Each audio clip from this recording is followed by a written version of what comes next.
Online scams have been on the rise since the COVID-19 pandemic began, and criminals are not just targeting older adults. Young adults between the ages of 18 and 24 are actually now reporting losing the most money. Experts say they're also the most likely to be scammed. So joining us live this morning on AM Extra is Ben Spradling, content manager from the Better Business Bureau, to talk about what we should all learn from this. Good morning, Ben.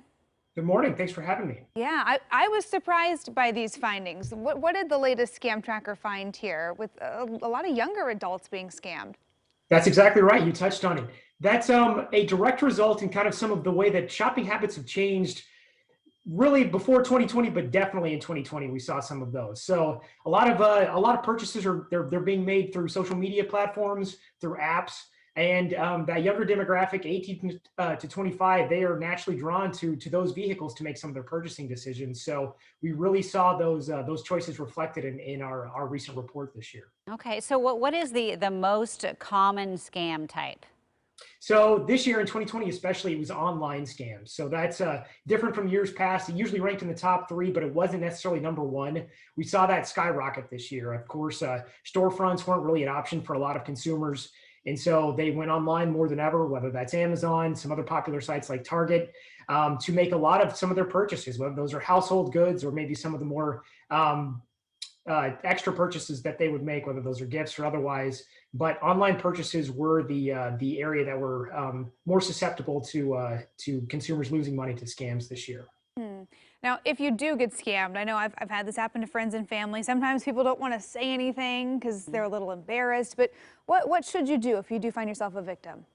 If you do find yourself a victim, make sure and report what you found. So the FTC is a great resource for, they need enough cases reported so that they can build up a case to stop some of these issues sometimes. So if you encounter some of these issues, let the FTC know so that they can take action and prevent maybe someone maybe yourself from encountering some of these problems further down the line when you're making some of these purchasing decisions. Same goes with using the scam tracker functionality that produced this report that we're evaluating right now with the BBB.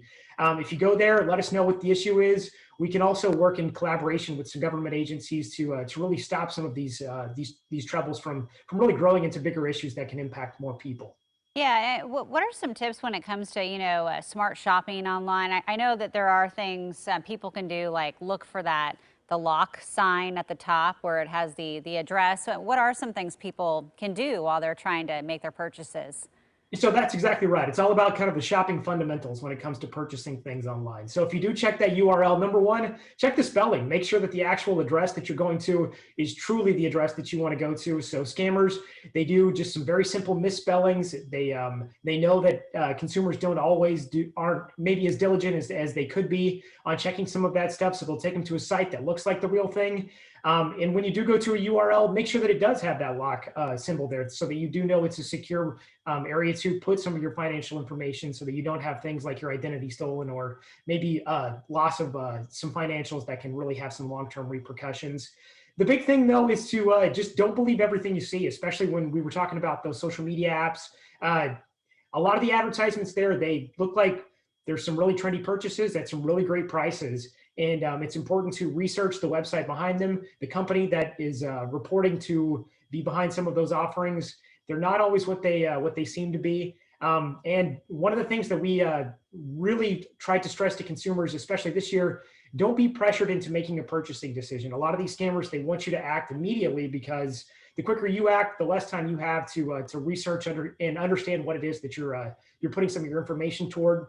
So don't fall victim to really making some of these rapid fire decisions. Really be thorough in some of your choices when it comes to being a consumer right now. Yeah, you always want to rush for that best deal, but Oh, it's yeah. always good to just take a second, think about it. Ben Exactly. Spradling. Take a breather and then go from there. Right. If it seems too good to be true, right? We know the saying. That's exactly right. All right, Ben, thank you for the advice this morning. We appreciate it.